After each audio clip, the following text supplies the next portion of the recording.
The day I exhausted all my family's wealth to send my husband Zhao Jiyuan to the capital for the imperial examination, widow Wang from the west of the village got pregnant.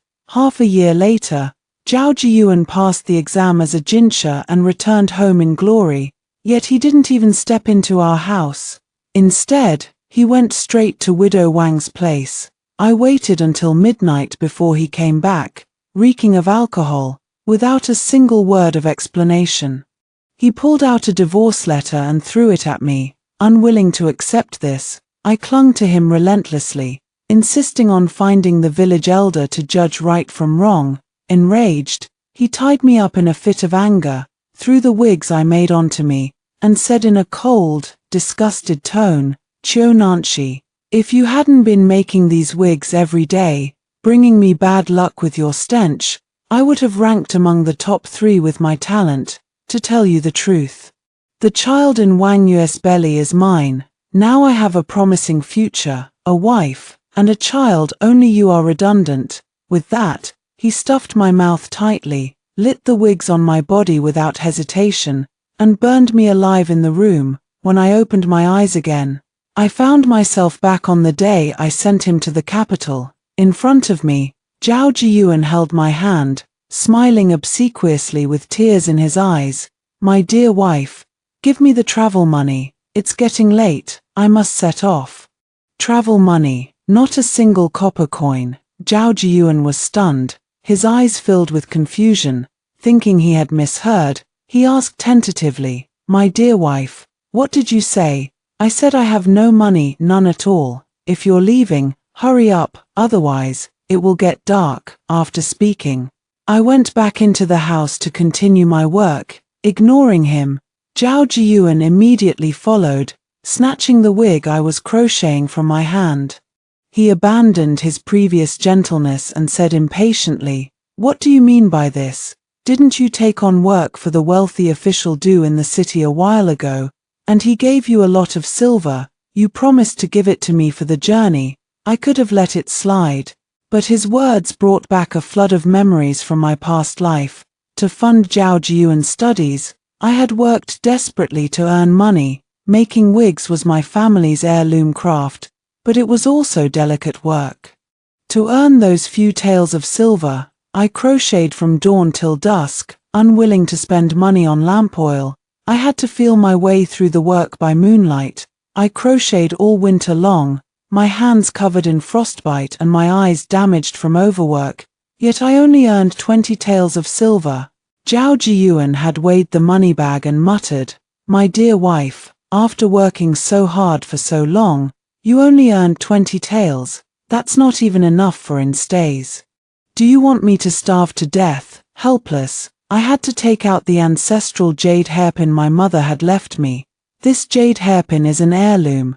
Take it to the pawn shop, but you must tell the shopkeeper clearly that I will redeem it when I have money."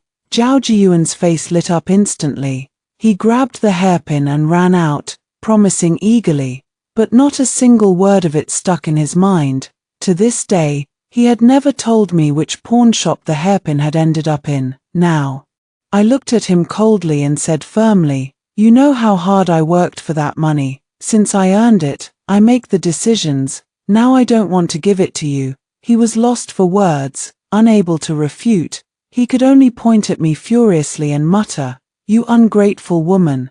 Qiu Nanshi, you are my wife. What's yours is mine. If you won't give it to me, I'll find it myself." With that, he rummaged through the house, throwing quilts and clothes all over the floor. Seeing him about to find the small box where I hid my money, I immediately rushed forward, picked up the box, and ran outside, shouting as I went, "Help! Help! Zhao Jiyuan has gone mad." Hearing my cries, neighbors gathered around to watch the commotion. Zhao Jiyuan was a man who cared deeply about saving face. He had been chasing me angrily to snatch the box, but when he saw the crowd, he immediately put on a different face. "My dear wife, what are you doing? It's just a couple's game, why make such a fuss?" As he spoke, he reached for my money box. Alert, I stepped back 2 paces and shouted loudly, "Who's playing a game with you? Today, I'm divorcing you." Upon hearing this, the onlookers burst out laughing. Mrs. Zhao, you're joking. Since ancient times, only men divorce women. We've never heard of a woman divorcing a man. Mr. Zhao, you're too lenient with her. You need to whip her to make her obey. That's right. Besides, you make wigs. Who doesn't think that's unlucky? You should be grateful that Mr. Zhao tolerates you. I recognized that voice instantly. It was Widow Wang, who had been having an affair with Zhao Jiyuan, Wang Yui. In my past life, she had felt unwell today and visited a doctor, and soon after, news of her pregnancy spread, but she didn't know that yet. At this moment, Zhao Jiyuan held his head high, looking sanctimonious. I sneered inwardly. Today, this marriage would end no matter what. Fellow villagers, since we're talking about this, I won't hide this family shame any longer. My husband here is ungrateful and worse than a beast. He got the village widow pregnant. Such a scandal was rare in the village. The villagers, who had been whispering quietly just now, immediately erupted in an uproar. There was only one widow in the village, so they all knew who I was talking about. They all looked at Wang Yui with disgust. The aunt standing next to Wang Yui even pulled her own husband away, fearing any association with her. Wang Yui had been gloating just a moment ago, never expecting to become the laughingstock of everyone. A flash of panic crossed her eyes, followed by tears. Her delicate, pitiful appearance would have aroused sympathy in anyone. Qiu Nanshi, you're spouting nonsense. They say trouble always finds a widow's door. I've kept myself pure and virtuous all these years. I never imagined you would frame and slander me like this. I can't go on living. Watching Wang Yui crying, Zhao Jiyuan finally couldn't contain his anger. He gritted his teeth, swung his arm back, and slapped me hard across the face. The moment the slap landed, my head went blank, my cheek burned with pain, and I stumbled and fell to the ground. Still not satisfied, Zhao Jiyuan stepped forward, grabbed my collar, and cursed through gritted teeth. You shameless woman. Spreading lies and sullying people's innocence. Today, I'll beat you to death. He raised his hand high, ready to strike again. A voice shouted from the crowd, everyone, make way. The village elder is here. In the distance, the village elder, supported by two villagers, hurried over. The village elder was over 80 years old and highly respected in the village. His word carried more weight than the emperor's edict here. Seeing that the village elder had been alerted, Zhao Jiyuan did not dare to act recklessly. He lowered his raised hand and straightened his clothes. What's all this commotion early in the morning? It's making such a ruckus. Before I could speak, Wang Yui reacted quickly. She threw herself at the village elder's feet, hugged his legs, and wailed loudly, "Village elder, you must avenge me. The chastity I've guarded all my life has been destroyed by Qiu Nanshi's malicious words. If you don't punish her severely and clear my name, I'll die." Seeing Wang Yui lying on the ground, Zhao Jiyuan couldn't hide his distress. Even in front of everyone, he stepped forward to help her up. After settling Wang Yui down, he bowed to the village elder. "Thank you for your trouble, village elder. This is a family shame. I will go back and discipline my wife properly. Please return." Village elder, Zhao Jiyuan wanted to hush this up, but it would not be so easy. I stood up, knelt before the village elder, raised my flushed face, and kowtowed 3 times heavily. "Village elder, Zhao Jiyuan and Wang Yui are indeed having an affair. They beat me and tried to rob me of my money to cover up the truth. If you don't intervene, I will go all the way to the capital to sue. So that everyone knows there's a Chen Shimai, a famous ungrateful husband in Chinese legend, in our Tulan County." Hearing that I was going to sue in the capital, the village elder did not dare to delay. He quickly asked someone to help me up and took a chair to sit down. "I will handle this matter today. If what you say is true, I will decide to let you two separate." Since there was no tradition of a woman divorcing her husband in ancient times, the village elder avoided using the word divorce. The village elder paused and continued, "If you can't provide evidence, then you are sullying an innocent person's name, and I will personally send you to the government." Zhao Jiyuan and Wang Yui breathed a sigh of relief upon hearing this.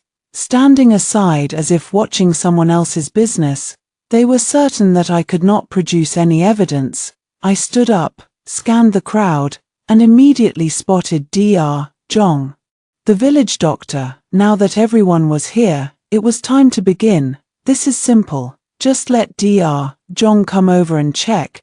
The village elder nodded silently in agreement. I grabbed Wang Yui's hand and pulled her forward. "Village elder, my husband went out every night a while ago," calculating the time. "Wang Yui must be pregnant by now." Wang Yui was arrogant and triumphant. "What a joke, I'm not pregnant at all. We'll see once Dr. Zhong checks," I said firmly. Seeing how confident Wang Yui was, Zhao Jiyuan also thought I must be spreading rumors out of thin air. A malicious idea came to him, and he stepped forward to add, "Then let Dr. Zhong examine her. If you're wrong, you must kneel down and apologize to me and Yui. You also have to hand over all your property and leave the house with nothing." "And if I'm right," Zhao Jiyuan replied without hesitation, "impossible, even if you are right. I will separate from you and leave the house with nothing." "Perfect, just as I wished." The village elder sat aside silently, indicating his acquiescence. Wang Yui confidently held out her hand for Dr. Zhong to feel her pulse. Dr. Zhong placed his hand on her wrist. After a moment, he frowned tightly and leaned over to whisper a few words in the village elder's ear. The village elder sighed heavily, his face turning red with anger, thinking he had won. Zhao Jiyuan walked straight up to me to snatch the box from my hand. The village elder raised his cane and struck Zhao Jiyuan hard. Zhao Jiyuan panicked. "Village elder, you hit the wrong person. Despicable scoundrel, I'm hitting you on purpose. A widow getting pregnant, such a great shame happening in our village." The village elder was so angry that he could barely catch his breath and suddenly fell to the ground. Dr. Zhong hurried to rescue him. Seeing the village elder faint from anger, the villagers were instantly enraged. They surrounded the two of them, yelling insults, and some even ran home to get rotten vegetable leaves and eggs, throwing them all over the adulterous pair. Seeing this, Wang Yui could only cry, driven to desperation. Zhao Jiyuan shouted, "Impossible! I only did it twice and she got pregnant. How could it be so accurate?" The village elder, who had just been revived, fainted again upon hearing this. The truth came to light. Zhao Jiyuan had no face left to stay in the village. He signed the separation papers and ran away in the middle of the night. Wang Yui, being pregnant, had no choice but to stay in the village, enduring people's pointing and gossiping every day. The wig orders I had on hand were nearly finished. Staring at the unchanging daily routine, a sense of boredom welled up in my heart. Now that I had no one to rely on, I actually felt lighter. Gazing at the bright moonlight streaming through the window, I suddenly wondered what the capital, where everyone was desperate to go, really looked like. Was the moonlight brighter there than in the countryside? Did the women there live more freely, having been reborn? I wanted to live a different life. I decided to leave Tsulan and go see the capital. Before leaving, the only thing I couldn't let go of was my mother's jade hairpin. With Zhao Jiyuan gone, I had no idea where it had ended up. I searched all the pawn shops in the town, but none of them had seen it. Seeing that everything at home was packed and it was not advisable to delay any longer, I had to board the carriage with a heavy heart and head for the capital. The carriage had just reached the west of the village when it was stopped by Wang Yui. "Qiu Nanshi, are you running away?" I sneered from inside the carriage. She was now a street rat hated by everyone, yet she still had the nerve to worry about me. I lifted the curtain and got off the carriage. "Wang Yui, you still have the leisure to meddle in my business. Now you're a celebrity in these parts." I looked her up and down, my gaze lingering on her hair. The hairpin in her hair was exactly the jade one I had told Zhao Jiyuan to pawn. I never thought he would give my family's heirloom to Wang Yue. Wang Yue ignored my sarcasm, fiddling with the hairpin in her hair with a triumphant look on her face. Chonanshi. A woman can't survive without a man. Even if you won, you're still alone now. Before Zhao Jiyuan left, he promised me that once he passed the imperial examination, he would come back to marry me, and the three of us would live a happy life. Yes, in my past life. Zhao Jiyuan had kept his promise and incidentally gotten rid of the redundant me. But in this life, who could say for sure? I didn't want to waste words with her. I stepped forward, grabbed her hair, and roughly pulled the hairpin out. Then I turned around, got back on the carriage, and drove away in style. The carriage traveled for more than half a month, and we were about to reach the capital when we were caught in a heavy downpour. Madam, there's a scholar by the road. The rain is so heavy that he seems to want to hitch a ride. The coachman shouted. It was my first time traveling far from home, and I knew how hard it was to get around, so I agreed to give him a ride. As soon as he got on the carriage, I realized it was Zhao Jiyuan. The moment he saw me, a fierce look crossed his face. He covered my mouth tightly. I struggled desperately, fearing that he would alarm the coachman outside. He pulled out a knife from his waist and pressed it fiercely against my neck. Blood immediately flowed out, soaking my collar. You shameless woman, you were destined to meet this disaster. I stared into his eyes, forcing words out of my mouth. Under the emperor's rule, you dare not kill me. Zhao Jiyuan smiled sinisterly, his eyes clouded with darkness. Killing you would be too easy. I want to make you live in endless torment. With that, he stood up and pressed me firmly onto the seat. The sharp dagger glinted silver, its tip sliced across my face. Blood blurred my vision, and the excruciating pain made me faint. When I opened my eyes, I found myself lying in the middle of the road. All the money on me had been stolen, and my face was torn and bleeding, burning with pain. Hatred spread from the bottom of my heart. Zhao Jiyuan, I, Chonanshi, swear to be irreconcilable with you until death. Stumbling, I used my last bit of strength to reach the city gate. I had imagined how I would start my life in the capital, but I never thought that my first step into the capital would be to collapse. A crowd quickly gathered around, their discussions filled with fear. My God, whose wife is this? To be harmed like this? Her face looks like it's been hacked to pieces. You can't even recognize her. It's terrifying. Let's leave quickly. I stretched out my hand with great difficulty, squeezed out 2 words, help me, and fainted again. I don't know how long I was unconscious. When I woke up, I found myself lying on a bed. The room was filled with the scent of sandalwood, and the sound of wooden fish could be heard from time to time. Old madam, the young lady is awake. An elderly lady with grey hair walked to the bed. She had a kind face and spoke to me in a gentle tone. Young lady, are you all right? I tried to get up to greet her, but she gently pressed me back onto the bed. No need for formalities. I see you're a poor, unfortunate soul. Our meeting is fate. I merely helped you out of kindness. Tears had long filled my eyes.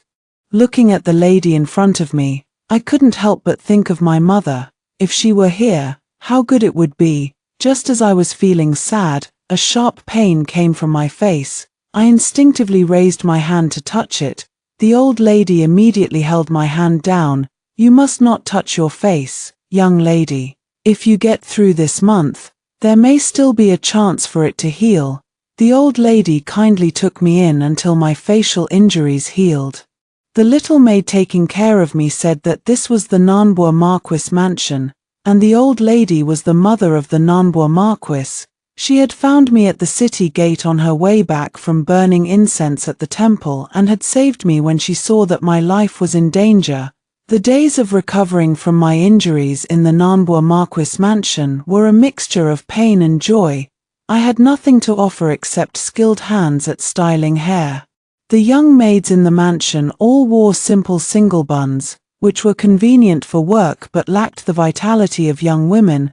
I asked the old lady for permission to change the maids' hairstyles to double ring buns. which were lively and convenient. All women in the world loved beauty. Everyone liked the new hairstyles very much and became closer to me. I also styled the old lady's hair personally every day, changing the style daily. The ladies from other mansions all loved it when they saw it, pestering the old lady to lend me to them for a few days, but the old lady refused them all, simply because my facial injuries were too terrifying. Every time I changed the dressing, the pain was excruciating. Even though I bit my lip tightly, the sound of my painful moans still echoed through the room. When the wound was healing, it was extremely itchy. I clenched my fists tightly, forcing myself not to scratch. I was tormented to the point of death by this mixture of pain and itching, and every time, I would mutter Zhao Jiyuan under my breath, reminding myself that the pain I endured today would be repaid by him twice over.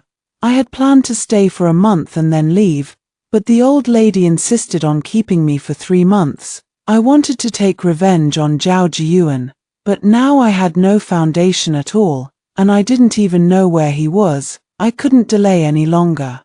After calculating the date, I bid farewell to the old lady. Although she was reluctant, she didn't make things difficult for me when she saw how firm I was.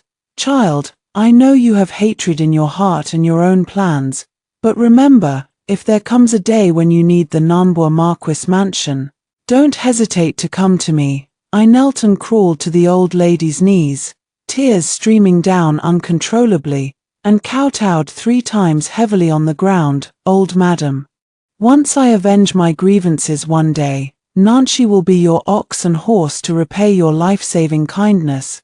The old lady raised her hand to wipe the tears from my face. Go, Kuya, who had been taking care of me all this time, sent me to the gate, helped me put on a veiled hat, and stuffed a package into my hand with tears in her eyes. The old lady asked me to give this to you. After you avenge your grievances, young lady, you must come back to visit often. With that, she ran away quickly. I smiled slightly, my heart suddenly clear. We didn't need to say goodbye. We would definitely meet again in the future. With the silver the old lady gave me, I rented a small shop in the busiest part of the capital and named it 1000 Silk Twists. During the day, I styled hair for ladies. At night, I sold wigs. People in the Darky dynasty valued hair highly. Both men and women loved thick, black hair, but unfortunately, some people were born with thin, withered hair. They were too embarrassed to visit wig shops during the day, so I opened at night, allowing them to choose freely. In less than a month, my shop 1000 Silk Twists had made nearly 100 taels of silver, and the title hair bun fairy spread far and wide. While running the shop, I also inquired about Zhao Jiyuan's whereabouts, but I searched all the inns where scholars usually stayed and found no sign of him. There were few customers in the shop today, so I closed early in the evening, planning to go out to continue searching for Zhao Jiyuan. A young man dressed in a black and gold brocade robe, holding a folding fan, walked in. He looked handsome and extraordinary, with an elegant temperament, definitely not an ordinary person. Young master, we're closed for today. Please come back tomorrow night, I said. The young man acted as if he hadn't heard me, wandering around the shop and looking me up and down. Are you Chio Nanshi, the one who's been making my grandmother worry every day? Looking at him, I suddenly realized this was Marquis Jiyu Chengyi. Hearing about the old lady's condition, I felt a little guilty. The old lady is kind-hearted. Nanshi owes her a great debt. Marquis Jiyu didn't respond to my words, asking instead, your shop is full of hair, it's so eerie, and you open at night, aren't you afraid of attracting bad luck? His teasing tone made me a little angry, but I held it back out of respect for the old lady. The world loves hair, yet looks down on those who work with it. It's truly hypocritical. Are you also such a person, young master? Ha ha ha, you're quite sharp-tongued, Chio Nanshi. No wonder grandmother told me to watch my words. Marquis Jiyu laughed instead of getting angry. All right, let's get down to business. Grandmother asked me to tell you that the Zhao Jiyuan you've been looking for often frequents the Yihong courtyard in the southern part of the city. No wonder I couldn't find him in the places where scholars usually went. It turned out that a dog couldn't change its nature. He was squandering my money. I nodded thoughtfully and said calmly, "Thank you for delivering the message, young master. Take care." Marquis Jiyu pouted, walked to the door, and his expression turned cold and solemn. "Take good care of your injuries." That wasn't from grandmother. The next day, as dusk fell, I changed into men's clothes and went to the Yihong courtyard in the southern part of the city. I asked the madam for a private room on the upper floor, planning to wait for Zhao Jiyuan there. Before long, I heard Zhao Jiyuan's voice from downstairs. "Madam, do hurry and send Qiuyan out." "Oh, young Master Zhao is here. Qiuyan is feeling unwell today. Let me arrange another girl to accompany you first," the madam replied. Zhao Jiyuan seemed to be drunk, acting aggressively. He pulled the madam over roughly. "I want Qiuyan today. Hurry and send her out. I gave her my family heirloom jade hairpin yesterday, and now she refuses to serve me. There's no such thing." My hand froze. The family heirloom jade hairpin Zhao Jiyuan mentioned must be the one he stole from me. He had actually casually given it to a prostitute. I slammed the wine glass in my hand onto the table, put on my veil, and walked toward Zhao Jiyuan. Zhao Jiyuan was still pushing and shoving with the madam. I took the opportunity to walk around behind him, grabbed a thread at the back of his hair, and pulled hard. In an instant, Zhao Jiyuan's wig fell off, revealing his real hair. On his sparse scalp, only a circle around his ears had some hair left, and the entire top of his head was completely bald. Zhao Jiyuan had been born somewhat bald, and coupled with studying day and night for the imperial examination these past few years, he had literally studied his hair away. The wig on his head was crocheted by me stitch by stitch, to make it easy for him to take off and breathe when no one was around.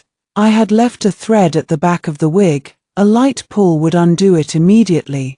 The thread was only slightly thicker than a hair strand, making it barely noticeable to others.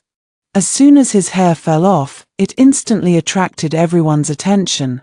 The crowd fell silent for a moment, then burst into loud laughter. "Look, that man is wearing a wig. Ha ha ha, oh my God, this is hilarious, he's bald. Drive him out quickly, what if it's contagious?" People pointed and whispered about him, their tones full of disgust. Even the madam frowned in distaste. Zhao Jiyuan covered his head, flusteredly trying to put the wig back on, but the more flustered he got, the harder it was to put it on. "Madam, could his baldness be caused by an illness?" I added fuel to the fire from the side. "How dare your Yihong courtyard accept such a person? Are you afraid your business is too good?" The other guests around echoed my words, shouting one after another, "Drive him out, drive him out." The madam had already been somewhat disgusted, and now she dropped all pretense. She glared coldly at Zhao Jiyuan, spat at him, and shouted, "Someone, drag this bald donkey out of here for me. Don't pollute the Yihong courtyard. You still want to see Qiuyan." Pa, enraged, Zhao Jiyuan stepped forward and grabbed the madam's collar, his eyes bloodshot. "You dog-eyed old hag, wait until I pass the imperial examination and become a jinsha. Even if you beg me, I won't come back. Where are my men? Drag this madman out. You still want to get an official position? Dream on." Several strong men holding wooden sticks swung them heavily at Zhao Jiyuan, beating him out like a dog.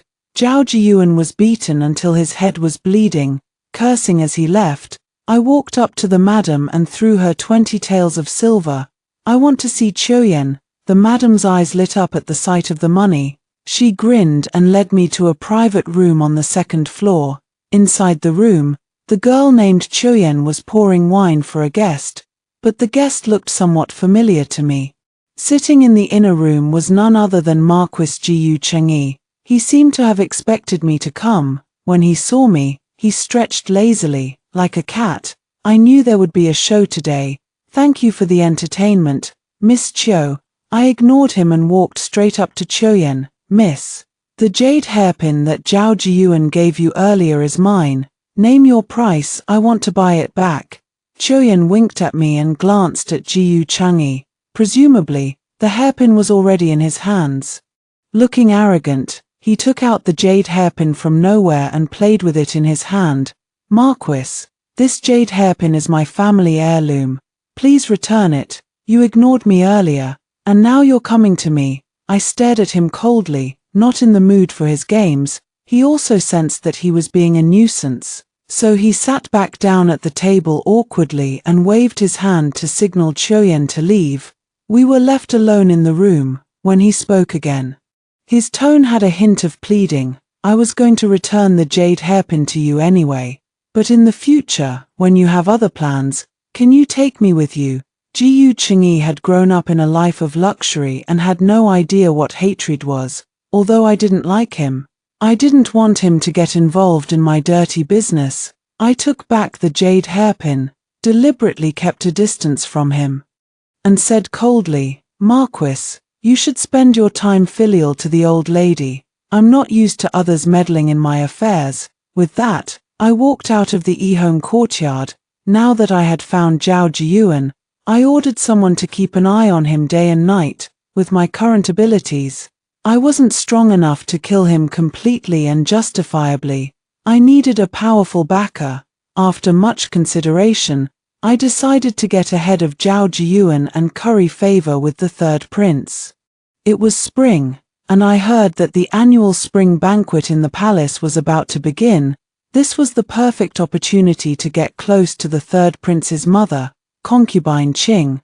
But as a commoner, it wouldn't be easy to approach concubine Qing. Just as I was at a loss for how to proceed, Jiyu Chang'e showed up again. Early in the morning, he brought a group of noble ladies from who knows which mansions into my shop. Before I could greet them, he started acting like he owned the place. Come, everyone line up.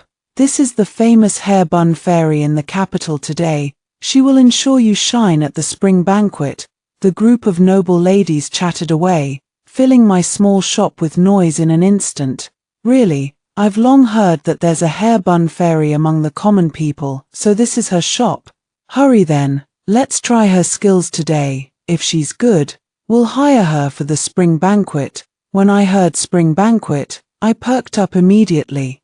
Based on the noble ladies' facial shapes and clothes, I styled the most suitable hair buns for each of them. After a full day of busy work, the noble ladies praised my skills endlessly. Before leaving, they all said they would invite me to style their hair at the spring banquet. After seeing them off, I was so tired that I collapsed into a chair. Jiyu Chang'e leaned over with a playful smile.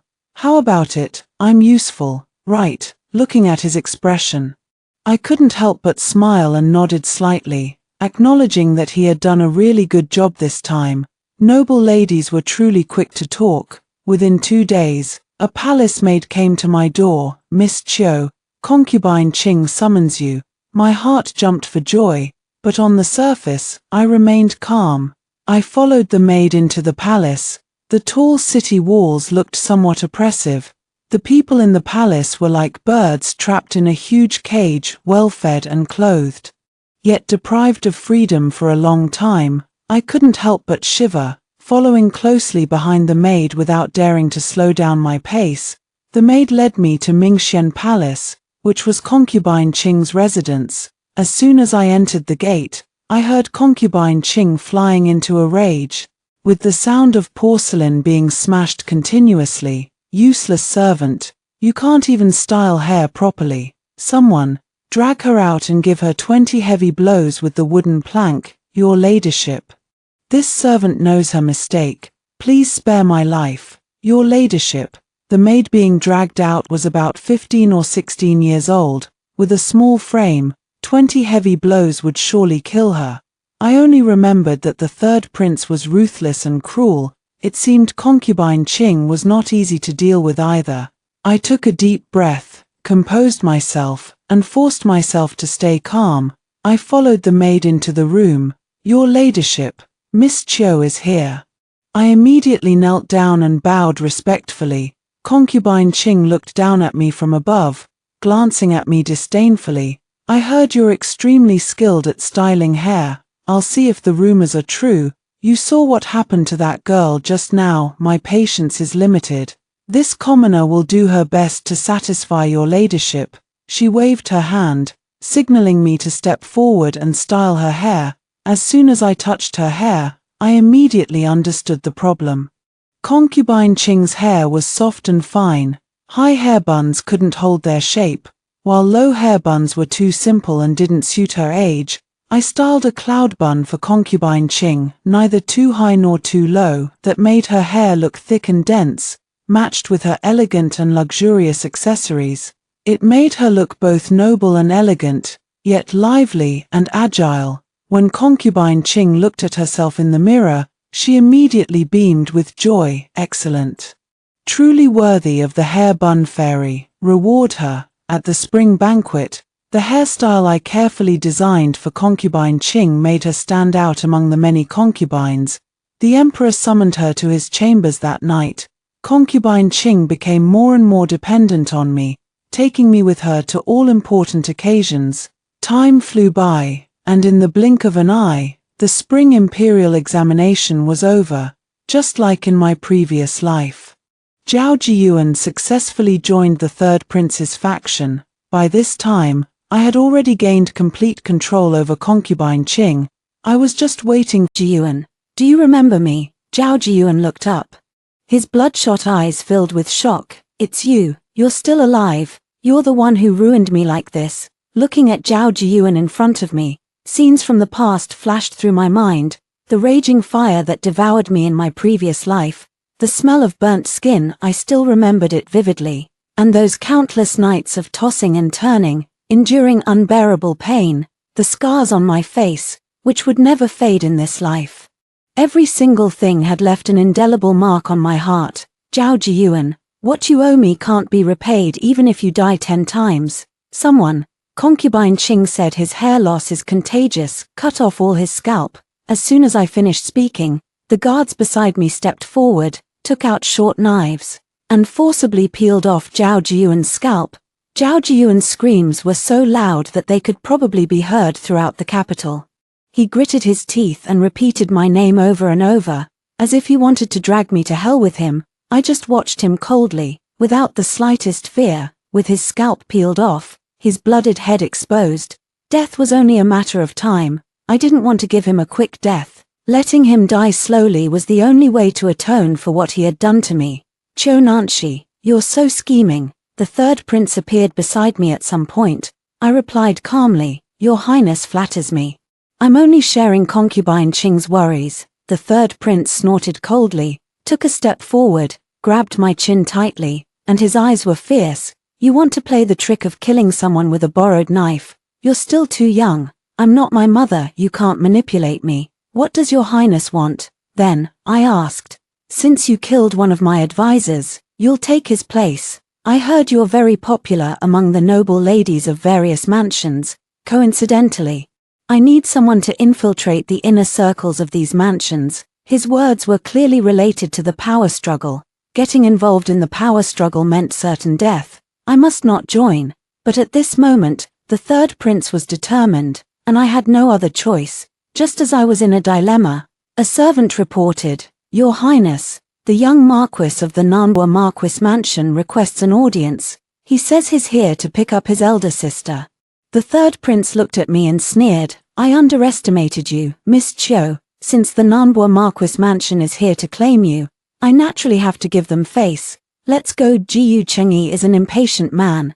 I finally breathed a sigh of relief and praised Jiyu Chengyi 100 times in my heart. Elder sister. He really knew how to come up with things. Sitting in Jiyu Chengyi's carriage, he smiled innocently. How about it, elder sister? Did I come just in time? I gave him a thumbs up.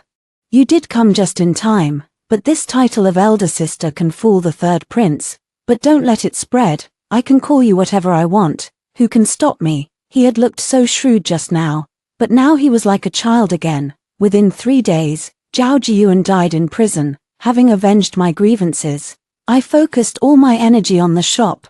The business of the shop became more and more prosperous.